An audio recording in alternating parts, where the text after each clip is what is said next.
सेनेचा प्रस्ताव केंद्र सरकारकडे दिला होता आणि आता 2 वर्ष हे कुठलं बक्षीस आहे बरं रश्मी शुक्लाजींना? हे फोन टॅपिंगचं बक्षीस आहे का? विरोधकांचे फोन टॅप करतात म्हणून त्यांना ही बक्षिशी दिली काय की म्हणून त्यांना तुम्ही 2 वर्ष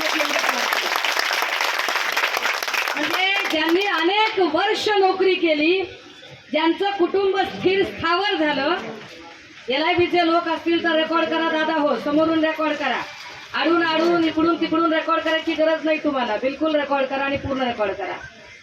ज्यांच्या कुटुंब आणि 10 पिढ्या स्थिर स्थावर झाल्या, तुम्ही त्यांना 2-2 वर्षाची मुदतवाढ देता आणि जी लेकरं गडचिरोली, गोंदिया, चंद्रपूर, अमरावती, नागपूर, वर्धा, वाशिम, अकोला, बुलढाणा अत्यंत दुर्गम भागातून आलेली आहेत, जी पोटाला चिमटा काढून इथे जगत आहेत, जी म्हणजे आता किती पोरांनी सांगितलं की मी कापड दुकानात काम करतो, मी कुठे सालानं काम करतो, मी कुठे कंपाऊंडर की करतो, मी अजून कुठे काम करतो, हे असं जॉब करून करून शिकणारी जी लेकरं आहेत, ज्यांनी वर्षानुवर्ष पोलीस भरतीसाठीची आपली मेहनत घेतलेली आहे आणि या लेकरांना मात्र सरकारच्या चुकीमुळे, हे फार महत्त्वाचं की सरकारच्या चुकीमुळे डिसेंबर 2022चा GR आहे आणि जर डिसेंबर 2022चा GR हा जर तुम्ही पूर्ण करत नसाल आणि तुमच्या गलथानपणामुळे 2 लाख विद्यार्थ्यांचं भविष्य अंधारात जाणार असेल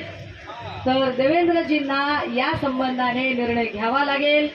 आमची गृहमंत्री महोदय, मुख्यमंत्री महोदय, कारण जर तुम्ही भाऊ सक्षम केले, दाजी सक्षम केले तर दाजी बहिणींची काळजी घ्यायला सक्षम होतील. 1500 रुपयाची खैरात काय देता? दाजी आणि भावांना इतकं सक्षम करा की त्यांना त्यांचे महिन्याचे हक्काचे कष्टाचे 5-50 हजाराचा पगार मिळावा. नाहीतरी काही 1500 काही ऊस जळत नाही दादा. 2 रुपये किलोचं मीठ होतं ते आता 28 रुपये किलोचा पुडा झालेला आहे. लेकराच्या शाळेचा रिक्षा जरी पाठवायचं म्हटलं तरी 2000 रुपये रिक्षावाला घेतोय. 900 रुपयाला गॅस आहे.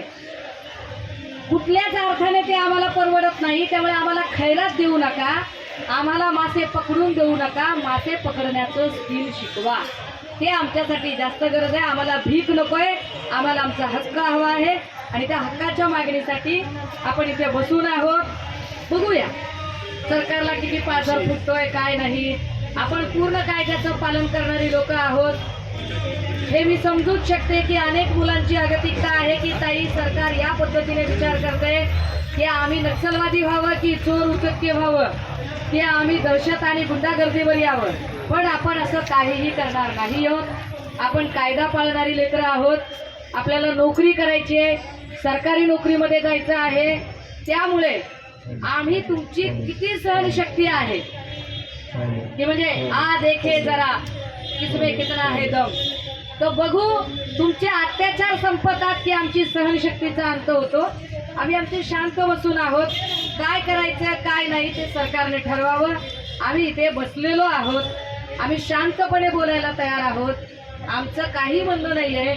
आम्हाला फक्त आमचे जे 2 लाख विद्यार्थी अफेक्टेड आहेत या विद्यार्थ्यांना एक संधी मिळावी. ती संधी देण्यासाठी 2 लाख विद्यार्थ्यांना काही तुम्ही लगेच नोकरी देणार नाही आहात. तुमच्या जागा 17,000 आहेत. तुम्ही काय या लोकांना तुम्ही देऊ शकणार आहात? आम्ही फक्त तुम्हाला संधी मागतोय. ती संधी देण्यासाठी म्हणून काय ते अधिवेशन कालामध्ये सरकारने निर्णय घ्यावा.